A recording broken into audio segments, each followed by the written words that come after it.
नमस्कार दोस्तों, आप सभी को मेरा आदाब। स्वागत है मेरे चैनल अरशद फाइल में। फिर से हाजिर हूँ आपकी सेवा में एक नए वीडियो के साथ। तो बिना देरी किए हुए शुरू करते हैं इस वीडियो को। इस वीडियो में दोस्तों मैं आज एक ख़ास टॉपिक पे बात करने वाला हूँ, उन दोस्तों के बारे में जो होपलेस हैं, हताश हैं, जो हिम्मत हार चुके हैं।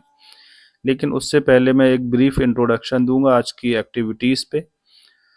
ये जो मैं कसरत करने यहाँ पर आता हूँ, ये वही जगह है जहाँ आप मुझे अक्सर देखा करते हैं। ये दाता साहब का दरबार है, जहाँ मुझे बहुत सुकून मिलता है, नेचुरल फ्रेश एयर मिलती है, साथ के साथ अच्छी एक्सरसाइज भी होती है, रनिंग एंड वॉकिंग सब कुछ हो जाता है मेरा यहाँ पर। तो इस वीडियो में जो आज मैंने एक्सरसाइजेस की हैं, मैं आपको जल्दी जल्दी बता दूं। एक तो ये आप देख रहे हैं मैं वॉकिंग कर रहा हूँ, ये वार्म अप का हिस्सा है। और वॉकिंग करते समय मैं अंग्रेजी का जो आर्ट होता है, मैं उसकी आकृति बना रहा हूँ ज़मीन पर। तो इसको करने से स्टेबिलिटी एंड बैलेंसिंग दोनों इम्प्रूव होते हैं, ऐसा मेरे दोस्त मुझे बोलते हैं। तो आप जो मुझे फॉलो करते हैं ये ज़रूर किया करें, जितने भी पैरालाइज्ड पर्सन हैं। और इससे आपको खुद कुछ दिनों में बेनिफिट मिलेगा कि आपकी बैलेंसिंग काफ़ी इम्प्रूव हुई है, साथ में साथ लेग में स्टेबिलिटी आई है। इसके अलावा दोस्तों, इस वीडियो का मेन अट्रैक्शन ये है जो मैं कर रहा हूँ। इसमें झाड़ू लगा रहा हूँ, मैं साफ़ सफाई कर रहा हूँ दाता साहब के यहाँ। प्लस में इसमें इस्तेमाल जो मैं कर रहा हूँ अपना इफेक्टेड हैंड कर रहा हूँ। ये मेरा लेफ़्ट साइड है, थोड़ा स्लो चल रहा है मगर मैं कर पा रहा हूँ इसको। जब मैं झुकता हूँ करने के लिए थोड़ा सा मुझे टफ लगता है, क्योंकि मेरे कमर में थोड़ा हल्का सा पेन आता है झुकने से। लेकिन कोई बात नहीं, बिकॉज़ हैबिट में नहीं है, हम लोग ये करते नहीं है सारी चीज़ें। तो ये ऑक्यूपेशनल थेरेपी का हिस्सा है एक्चुअली, आप कह सकते हैं। ये सब चीज़ें करना, स्वीपिंग करना, झाड़ू लगाना और डस्टिंग करना, ऐसा करने के लिए हमें फिजियोथेरेपिस्ट भी बोलते हैं कि अगर ऑक्यूपेशनल थेरेपी में आप इंगेज रहेंगे तो आपकी रिकवरी अच्छी होएगी, फास्ट होएगी। तो ये सब चीज़ें ट्राई किया करिए, आप अपने घर पे करिए, आप अपने लॉन में करिए, शॉप में करिए। ये ऑक्यूपेशनल थेरेपी का हिस्सा है, इसे ज़रूर ट्राई किया करिए। इसके अलावा दोस्तों, इसमें और भी कई सारी एक्सरसाइज मैंने दिखाई हैं, जैसे कि शोल्डर की स्ट्रेचिंग है। साथ में स्टेयर्स को मैंने चढ़ने की कोशिश की आज, स्टेयर्स में भी बैलेंसिंग के लिए। और थोड़ा रनिंग मोड में, कि जिस तरीके से हम भाग कर आते हैं और जल्दी जल्दी सीढ़ियाँ चढ़ते हैं। बिकॉज़ लकवा मारने के बाद दोस्तों हमारा पैर तो बिल्कुल जाम होता है, इतना स्टिफ होता है या फिर वाइब्रेट करता है कि पैर खुलता ही नहीं है। जब हम पैर आगे बढ़ाते हैं तो वो एकदम अकड़ा हुआ रहता है, स्प्रिंग की तरह आगे नहीं बढ़ता। तो वो करने से ही आएगा, मैंने वही करने की कोशिश की है। वैसे तो मैं करता रहता हूँ, रनिंग उसी का पार्ट है। जब मैं रनिंग करता हूँ तो उससे लेग को खोलना पड़ता है, वो भी जल्दी जल्दी मोशन में। तो जो रेंज ऑफ मोशन होती है लेग की आपके, स्पेशली थाई से, वो तभी आएगी जब आप रनिंग ट्राई करेंगे या ड्रिल करेंगे, मार्चिंग जैसे बोलते हैं। तो आज मैंने थोड़ा सा स्टेयर्स के ऊपर ये ट्राई किया है, आप आगे वीडियो में देखेंगे। और उसके अलावा कुछ एक्सरसाइज हैं, स्ट्रेचिंग्स वगैरह हैं, कुछ हैंड की हैं, शोल्डर की हैं। आपको मिली जुली एक्सरसाइज देखने को मिलेंगी, तो बिना स्किप किए देखें। उससे ज़्यादा इम्पोर्टेंट है आज का स्पीच, या फिर जो बातें मैं करने वाला हूँ आपसे, उन लोगों के बारे में जो होपलेस हैं या हताश हो चुके हैं। दोस्तों, मेरे पास कुछ ऐसे दोस्तों के फ़ोन आए जिनको लगभग 2 या 3 साल हो चुके हैं और जो पूरी तरीके से हिम्मत हार के बैठे हुए हैं। जब मैंने उनसे पूछा कि आपकी फिजियोथेरेपी हुई थी, तो वो कहते हैं नहीं। जब मैंने पूछा आपको हुआ क्या था, तो उन्हें ये नहीं पता कि उनको क्लॉट है या हेमरेज है, क्या है, या कोई और प्रॉब्लम है। कोई अवेयरनेस नहीं, कोई जानकारी नहीं। जब उनको पूछता हूँ कि ऐसा क्यों, तो बोलते हैं हम पढ़े लिखे नहीं हैं।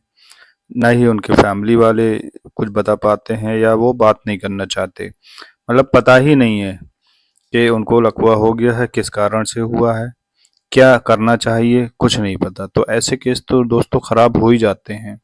ऐसे केसेस में जो शुरू में एक्शन नहीं लिया गया, ना कोई एक्टिवनेस दिखाई गई, ना तो उनकी एक्सरसाइज हुई है, ना फिजियोथेरेपी, से बिस्तर पे पड़े पड़े उन्होंने दवा गोली खाई, जिसकी वजह से वो आज इस कंडीशन पे हैं कि उनके हाथ पैर मूव नहीं करते, हाथ पैर अकड़ गए, टेढ़े हो गए या पतले हो गए। तो ऐसे केसेस में तो प्रॉब्लम हो सकती है, मगर ऐसा नहीं बोल सकते वो कि मैं ठीक नहीं हो सकता या ये बीमारी ठीक नहीं की जा सकती। अगर वो समय रहते हुए एक्शन लेते तो ज़रूर ठीक हो जाते।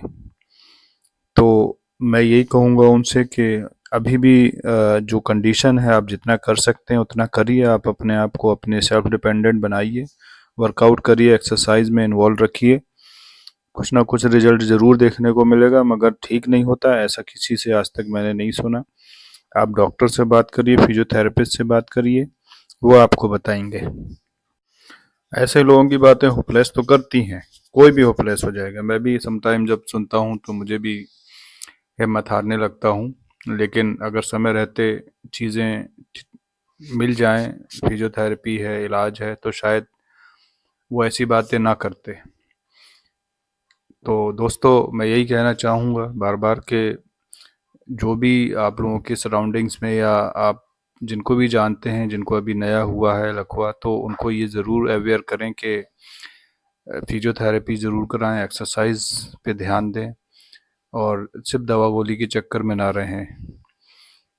तो आप बच सकते हैं। आप साल 2 साल में इतने बना लेंगे अपने आप को। मैं ये नहीं कहता कि आप एकदम नॉर्मल व्यक्ति जैसे बन जाएंगे, भागने लगेंगे, दौड़ने लगेंगे, जंप करेंगे, लेकिन हाँ आप अपना जीवन यापन कर सकते हैं, इतना तो आप बना ही लेंगे आपको। क्योंकि लकवा एक बहुत घातक, बहुत बुरी बीमारी है। इससे पीछा छुड़ाना, इसको ठीक करना बहुत मुश्किल है। वो तो ऊपर वाले का कुछ गॉड गिफ्ट हो जाए या कुछ कर्म हो जाए तो शायद आप पूरी तरीके से ठीक हो जाएं पहले जैसे। अदरवाइज ये कुछ ना कुछ दे के जाएगा आपको। तो कहना यही चाहूँगा कि ऐसे तमाम लोग हैं जो डिसेबिलिटी की लाइफ जी रहे हैं, या फिर ऐसे तमाम लोग हैं जिनके हाथ पैर ख़राब हो गए, किसी का हाथ टेढ़ा हो गया, किसी का पैर। तो उससे बचने के लिए आपको निरंतर प्रयास और बिगनिंग से, शुरुआत से ही जब आपको लकवा होता है, आप बिल्कुल लग जाएं इसमें। और जो भी आपके जानने में नए लोग हैं जिनको अभी ऐसा कुछ हो रहा है, ये बहुत कॉमन हो चुका है आज के दौर में, तो उनको ज़रूर अवेयर करें। लाइफ अभी ख़त्म नहीं हुई दोस्तों। आपके हाथ पैर सही सलामत हैं, आप इसे दोबारा पटरी पर ला सकते हैं। इंजरी आपके ब्रेन में हुई है, डिसऑर्डर आपके ब्रेन में है। तो जितना ज़्यादा आप एफर्टफुल रहेंगे, जितना ज़्यादा आप कोशिश करेंगे, मेहनत करेंगे, उतने ही ज़्यादा आपका ब्रेन रिट्रेंड होगा और धीरे धीरे आप रिकवर होने लग जाएंगे। तो इसलिए मैं बार बार कहता हूँ कि एक्सरसाइज के ऊपर ध्यान दीजिए, फिजियोथेरेपी करवाइए।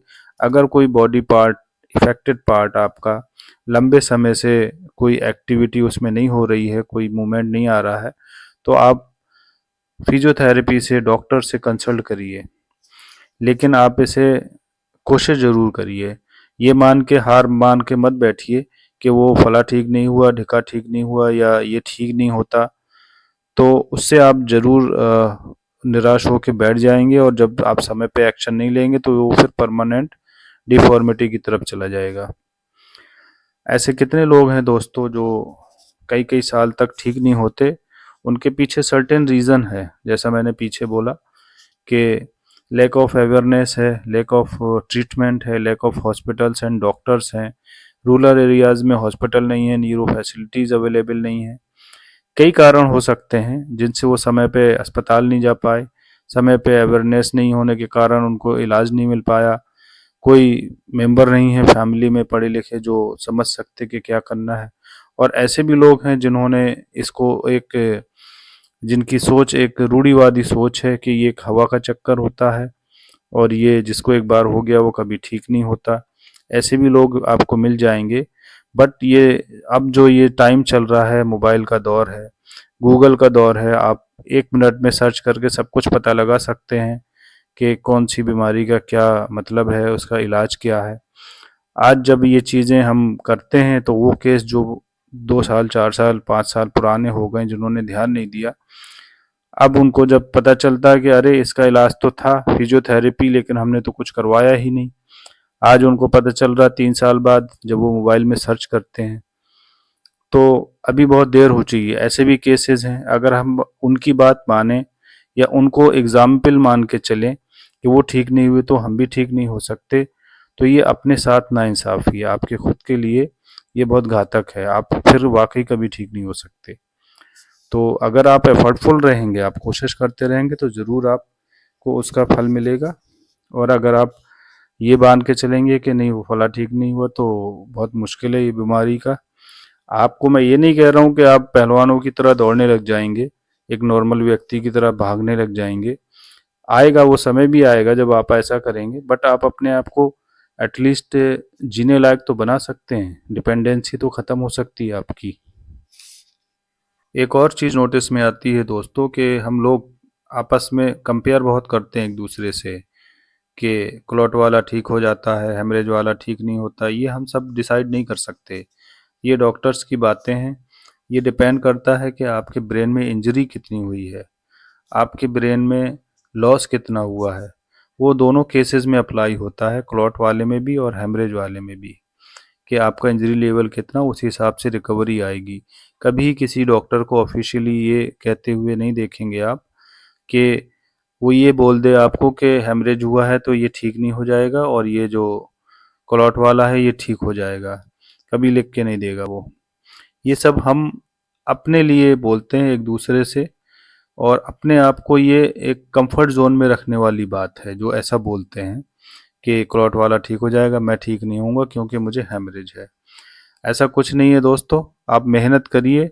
ऐसे भी मैंने देखे हैं जो हेमरेज होने के बावजूद 2.5-3 साल में ठीक हो गए, ठीक हो रहे हैं, उनकी रिकवरी क्लॉट वाले से ज़्यादा अच्छी है। तो ये जो मिसकॉन्सेप्शन है, या फिर ये अपने मन को खुश करने वाली बात, या फिर अपने आप को कह दें धोखा देने वाली बात है कि मैं ठीक नहीं हो सकता बिकॉज मुझे हेमरेज हुआ है और वो ठीक हो रहा है क्योंकि उसको क्लॉट हुआ है। ये सच है कि इंजरी रिकवरी इंजरी लेवल के हिसाब से आती है, थोड़ा देर सवेर हो सकता है मगर हम ठीक ज़रूर होंगे। बहुत से लोग हैं जो ये मान बैठे हैं कि हेमरेज है, नस फट गई थी इसलिए अब तो परमानेंट डिसेबिलिटी या फिर डिफॉर्मिटी आनी ही आनी है, और वो दवा गोलियों के चक्कर में कुछ करते ही नहीं है कि कोई दवा मिल जाए वो खा लें जिससे ठीक हो जाए, बाकी अब कुछ होने वाला तो है नहीं है, हिम्मत हार के बैठे हुए हैं। तो दोस्तों ऐसा नहीं है, आप अपने आप को धोखा दे रहे हैं अगर ऐसा कर रहे हैं। दोस्तों ये रिक्वेस्ट है कि कंपैरिजन बंद करें सबसे पहले, कि ये हुआ तो वो हुआ। आप जिस कंडीशन में हैं आप उस कंडीशन में सबसे अच्छी बात है अपने आप को एंगेज रखें। उन लोगों के लिए कहूँगा जो लोग के पास कोई छोटा मोटा काम धंधा है, शॉप है या जॉब है, कि अपने आप को उसमें इन्वॉल्व करें। मैं भी सोचता हूँ कभी कभी कि मेरे पास बिजनेस होता शायद तो मैं ज़रूर जाने लगता अब तक अपनी शॉप में या अपना ऑफिस में, मगर मेरे साथ ऐसा नहीं है। मैं अब्रॉड में जॉब करता था सऊदी अरब में, और एक दिन एक इमरजेंसी कॉल आया इंडिया से कि वाइफ की तबीयत ठीक नहीं है, तो मुझे सब छोड़ के वहाँ से भागना पड़ा। इंडिया आया, कुछ दिन बाद मुझे लकवा मार गया। मैं अपना फुल इंट्रोडक्शन कभी और बताऊंगा किसी वीडियो में आपको, कि पहले मैं क्या था, क्या लाइफ थी मेरी और क्या मेरा प्रोफाइल है। बिकॉज़ बहुत से व्यूवर्स ने मुझसे ये सवाल किया है मेरी पर्सनल लाइफ के बारे में, तो मैं ज़रूर उनको कहना चाहूँगा कि यस, मैं आगे आने वाले टाइम में कभी शेयर करूँगा अपने बारे में। अभी मैं यही कहूँगा कि दोस्तों हिम्मत ना हारिए, अगर हिम्मत हार गए तो फिर कुछ नहीं होने वाला।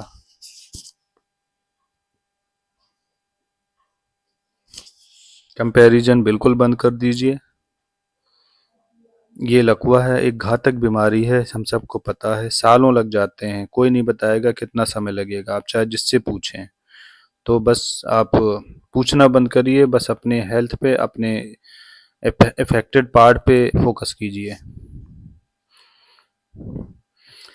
जैसे हैं आप उसी में जीना सीखिए, सबसे बड़ी बात। यहाँ पर गुलजार साहब की कुछ लाइनें बोलना चाहूँगा मैं, बड़ी अच्छी बात कही उन्होंने कि पूरे की ख्वाहिश में इंसान बहुत कुछ खोता है, भूल जाता है कि आधा चांद भी खूबसूरत होता है।